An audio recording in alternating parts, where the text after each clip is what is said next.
How to create a poll in a Telegram group. For that purpose, head over to the selected group that you want to be creating the Telegram poll onto. If you don't have a group, it's super easy and simple to create one. And then you're going to click on this option right here. And from here, you're going to select the polling option from here. You're going to type in the question, what time should we meet? And then you're going to add in your option 1 being 9 a.m., another option being 12 p.m., another option being 2 a.m. And once you have added all the options, you can add about 10 different options. You can select the settings if you want to keep it anonymous voting so no one knows what the other person has voted for.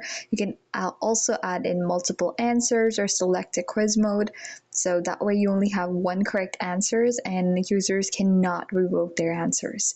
I'm just going to quickly click on create. So here I have created an poll successfully in a Telegram group.